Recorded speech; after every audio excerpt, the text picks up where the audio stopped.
can't believe this is the finale of the Fashion Illustration for Beginner series. I cannot even believe it. It has been almost exactly 2 full months since I woke up one morning and decided that I wanted to teach myself how to do fashion illustration drawings, and like randomly popped on my camera just like I'm doing right now and announced to the world I was going to teach myself something that I knew nothing about.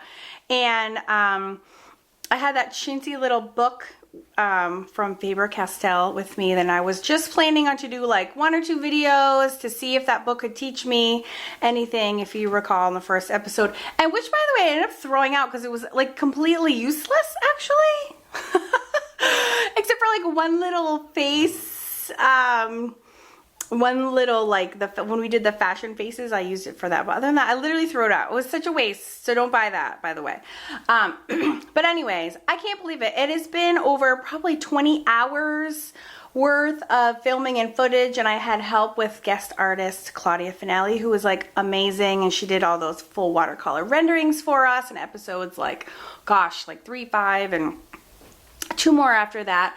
And I can't believe that even then led to us doing that live drawing event at the North Carolina Museum of Art Gala that you saw pictures of in the last episode. And it's just like, things just like exploded. I had all these students from Awesome Art School and YouTube like following along and drawing with me and posting their awesome drawings in my Facebook group, which is Awesome Art School with Karen Campbell. And like, it's just been like the most fun journey. But I think it's been the most fun because people have played along with me. Like I didn't expect that. I was doing it for myself and thought, you know, if you wanted to watch and learn along with me, cool. But like so many people really genuinely did and enjoyed it and like are getting legit information out of this. So that makes me so happy.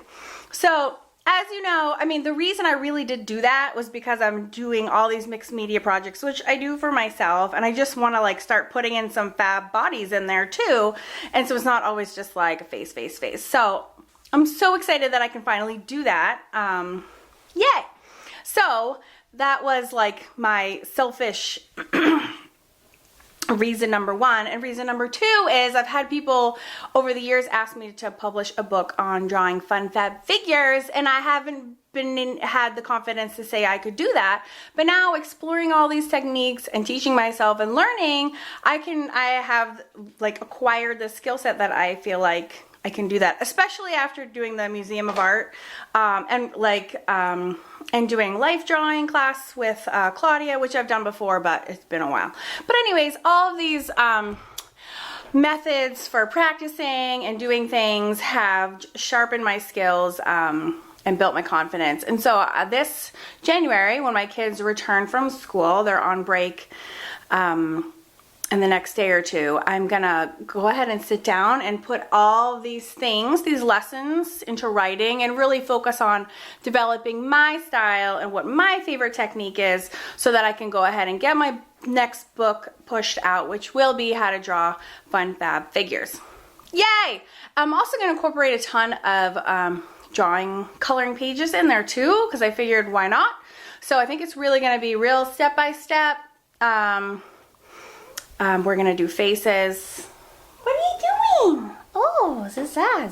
She's with me every video. She's my girl. I think she wants to be famous too. You want to say hi? You say hi to everybody? Oh, there you are. She's a good girl. I know. She's like my buddy. She never misses out. So anyways, okay, so this is the last video. It's because I need to move on. Christmas is a-coming, and I got 3 kids out of school, so I need to go hang out with them. But this one's going to be on doing the skin tone of the whole body. And no matter what skin color you are, and whatever shades, beautiful shade of any color you are born with, I'm going to teach you right now how to do shading for your drawings. I'm using Copics and alcohol-based markers, but you can literally use any. You can use watercolors, you can use acrylics. The philosophy of value in shading is the same regardless of what medium you're using. So just bear that in mind. So I hope you enjoy it. You guys rock for hanging out with me for so many episodes, for those who've hung on to the end. And again, if this is the first time tuning in, I started on October 9th of 2017 with my very first episode teaching myself fashion illustration and having a blast. And there are officially now 13 episodes, all of which you can find on YouTube and also on Awesome. What are you doing? AwesomeArtSchool.com. I have all of them plus some bonus things in there as well. So thank you for watching. Zoe, keep it down, girlfriend. Thanks for watching, and I love you guys, and take some lessons. Bye.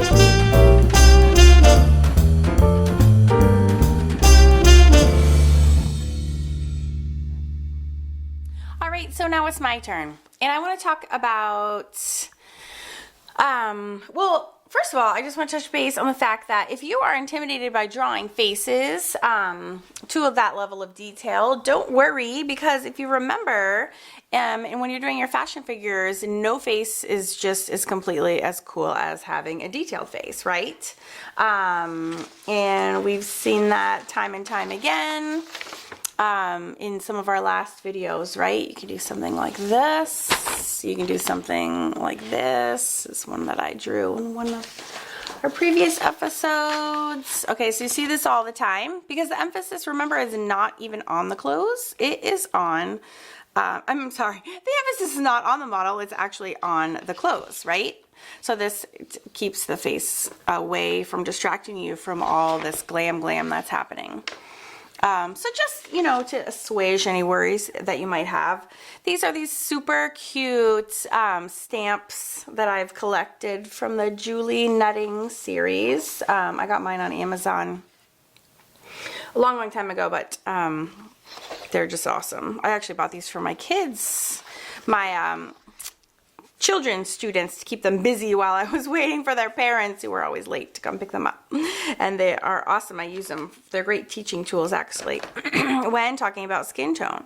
So, so other than the fact that you don't even need to draw faces, you know, if that is something that intimidates you and you are interested in the clothes and the bodies, I love that you that you don't have to do that.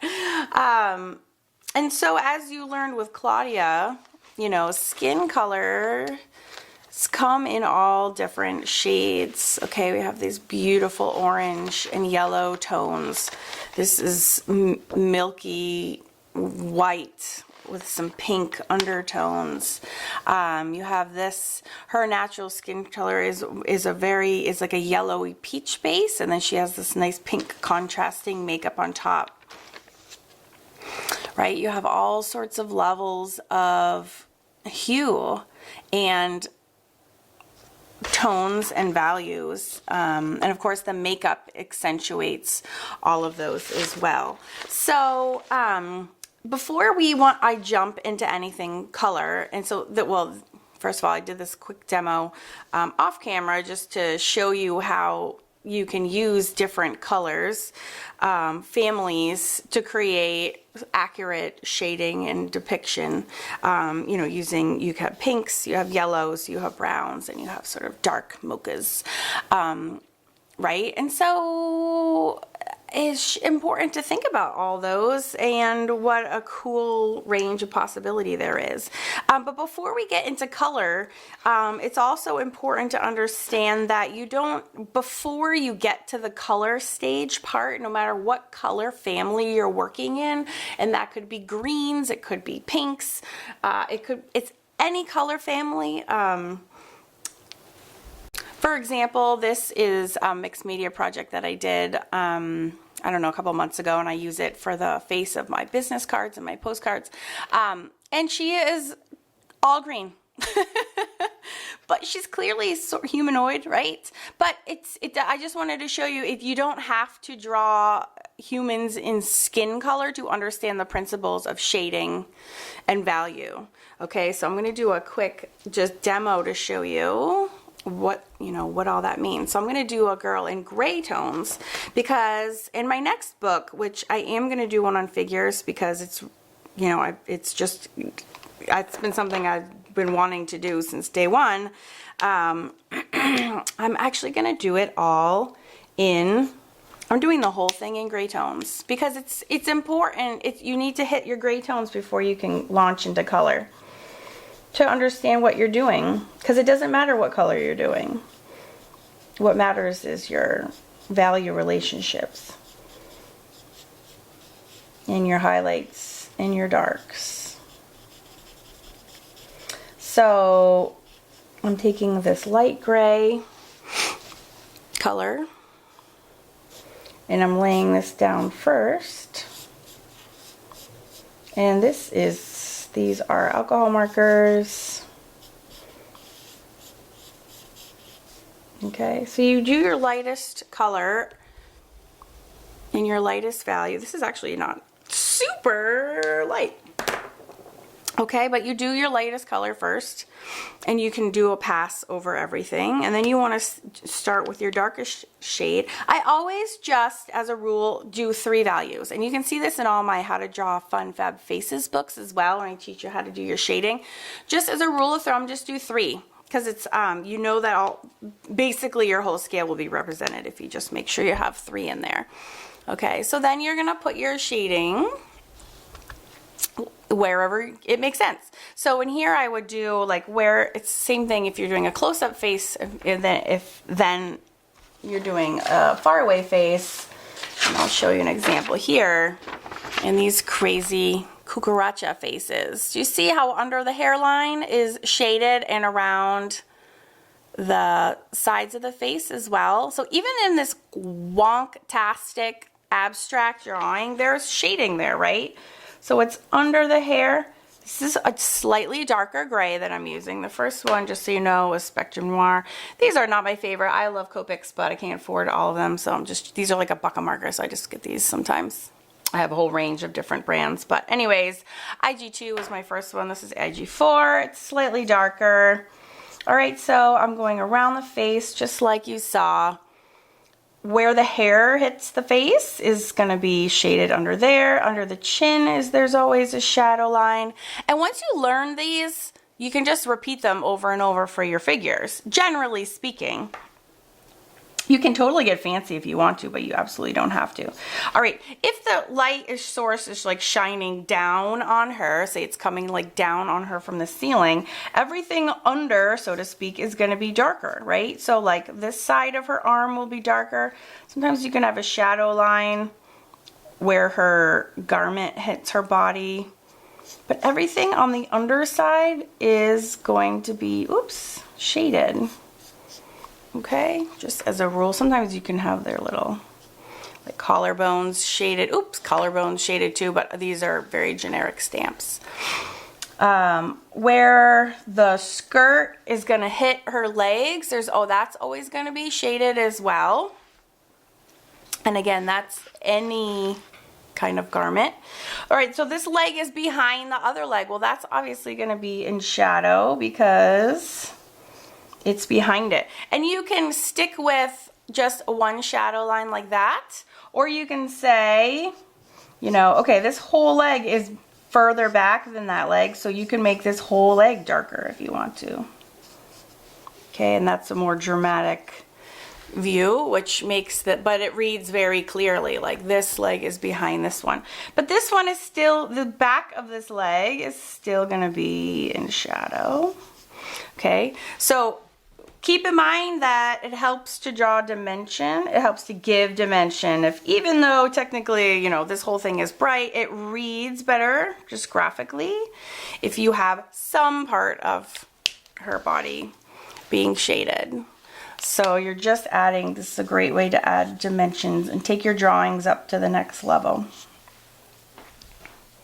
And alcohol markers are great because you can layer them. All right, so then you can, if you want more drama, and this is why I always do 3, is you take an even darker shade and you can pop I don't go over completely that second layer because I want that to be exposed because it makes it look like there's a gradation there instead of,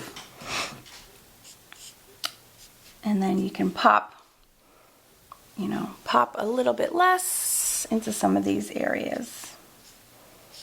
And this might be a little bit too strong of a color, but, and maybe that one just hits there. Okay, and you can add drama. These are so little and my markers are so fat, so. All right, so you have options, but having 3 values, again, regardless of color, having 3 values makes your images really pop out. She looks so much more 3-dimensional, even though she has no face and she is stylized. She has more dimension than she ever will. And so it doesn't matter what color family you use and what skin tones. And I think that's what trips people up, is it's like, oh, you know, there's a white girl, can you draw me a black girl? And it's actually the same. You're just picking color values that are further down, like, or deeper or darker, but it could be green. It doesn't have to be brown, right? So I hope that makes sense. So I'll do a demo of this girl next to her. Get some skin tones together. All right, so this time I have some Copics. And yeah, usually, again, I start with my lightest color first, and I color the whole body.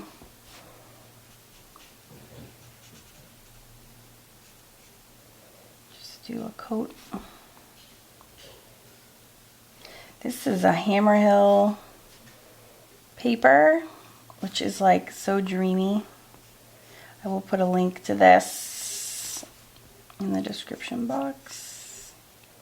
Shoop.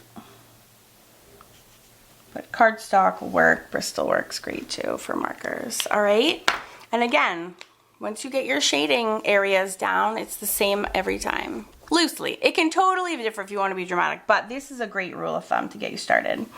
So you do across the hairline, each side of the face, under the chin, on the underside of the arms. Right, and you can have a little bit where the clothes meet the, what's it called, body. And then again, whatever leg is in back can be darker. You can make it a full shade darker, or you can leave a little bit peeking behind.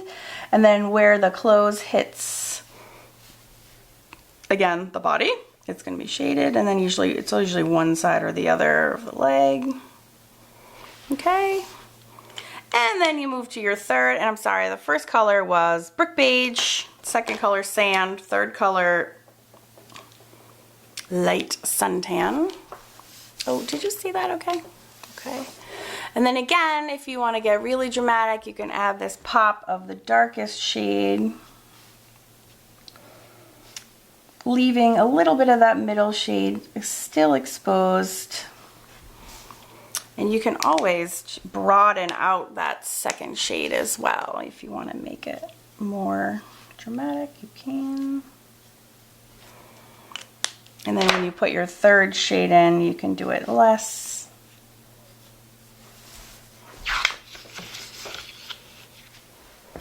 And this is still like, this is a lot. Some designers just have one little swath of color. Like my best friend, Jamie, is my favorite designer. And look, she just runs a ring of color, zoop, zoop, just to give it some dimension. I mean, it's literally like one line, pop a color on the shoulder. So, but she's consistent. So in this one, like the light source would be coming like straight at her, it's like staring at the bag. So everything, it's like the opposite of what I said. So my light source was coming from down.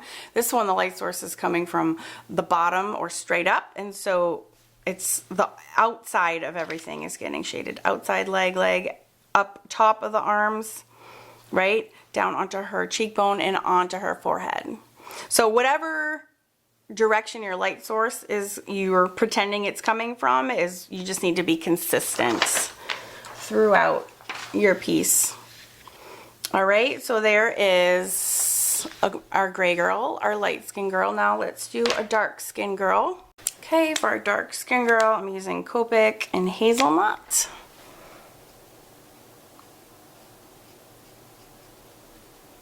And if you want more subtle shading and if you're using alcohol markers, you can layer the same color down a few times to deepen the color. You can also, Copics, as we learned in my live stream doing the fashion face, these couple awesome with color pencils, and that's in fact what designers use a lot of times, as do watercolors. So you can also get your shading that way. So, but I just want to focus on color today and not so much media, because you can do this with any medium. You can do this with acrylics, you know, markers, color pencils, watercolors. So we need to focus on one thing at a time. All right, so there's my light. Which one of these is darker? I don't even know. Ooh, I think that's the darkest. Oh, maybe not. All right, this is Spectrum Noir EB5. Oh, that's very dark.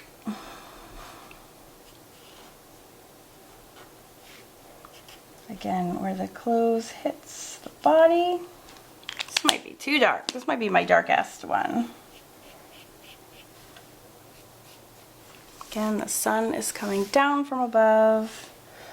Where the clothes hits the body. The leg behind is shaded darker because it's in the back.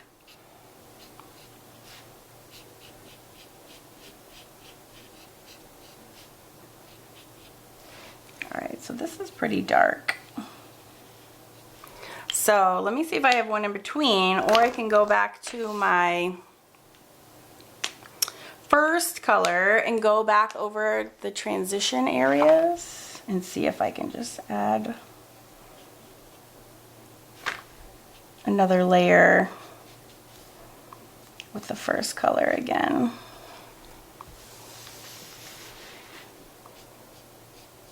So I'm doing,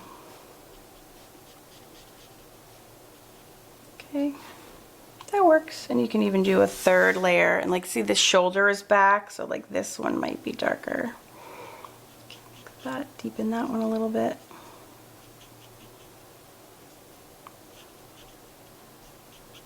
So that's a great way to add dimension. All right, so they're starting to pop. And just to really reiterate, this whole concept of color versus not color, I'm going to do a girl in green. Okay, last but not least, this is Prismacolor Deco Aqua. This is an alcohol marker that I have had for 20 years. I was in school for interior design. I had to did a lot of projects at the Boston Architectural College back in 2000 to 2002. I still have my markers. They are awesome. I can't believe it, but I still do use these. I am like so sad when they finally dry out, but luckily I've expanded my collection to many other brands and colors, so they don't get quite the workout that they would if they were my only markers. So, all right, it's followed by GT2 Spectrum Noir. So again, value. Ooh, is this my second darkest? Is relevant and important and can read not based on color, but based on value. Shoop, shoop. Again, so wherever my clothes hits the body, and then I always do that leg behind, clothes hits the body, clothes hits the body.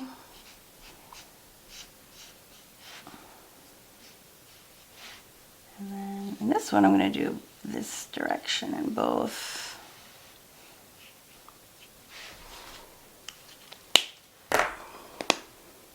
And then you take your darkest value and you can punch up those super shady spots. A little extra pizzazz. and Emphasis. Oh, and this is Spectrum Noir GT3. I feel like AC Moore always has these on sale, so I was just, if they dry out, they are refillable. I'm so bad, and I just buy new sets because they're so cheap. And they work fine. They're so not Copics, but whatever. All right, so, and finally, so as you can see, it doesn't matter what color family. Humans are pretty no matter what color they come in. So all of these have additional dimension and are starting to read like people because of that value scale. Now, if you want to get super fancy, again, no matter what you are working with, you can always go back in with like a white, with white gouache. Actually, you know what's weird? I like my green girl the best. Take that, value scale. You can do the whites to make little pops of, you can highlight like her cheeks or her collarbones. And always, this is just like a jelly roll, right? Puts a pop on her shoulders. Maybe she has one on the top of her kind of boob line there. You can do little pops of white anywhere you want as well with your little jelly roll. Maybe her cheeks. All right, so don't forget about your little, if you want to do added extra special highlights, you can pop it in with a jelly roll. So I hope this lesson was helpful and important, and you will see more of this in my upcoming book, which will be How to Draw Fun Fab Figures. Now that I've figured out how to draw all these bodies, yeah, it is time. It is book time. So you can look forward to that. Thank you so much for joining me and Claudia on this crazy roller coaster ride that started a few months back. It has been such a blast. I can't believe we had that stint at the North Carolina Museum of Art. And I'm going to show you some pictures from there after this, after I say goodbye, and you can see some of the works that we did there. So much fun. Thank you so much for joining me. Again, you can find this entire series of videos from square one at awesomeartschool.com, and they're all in there. It's just fashion illustration series, and it starts from square one. There's a lot of other free tutorials in there as well. You can feel free to sign up for. And love you so hard, and I will talk to you guys on the flip side. Bye.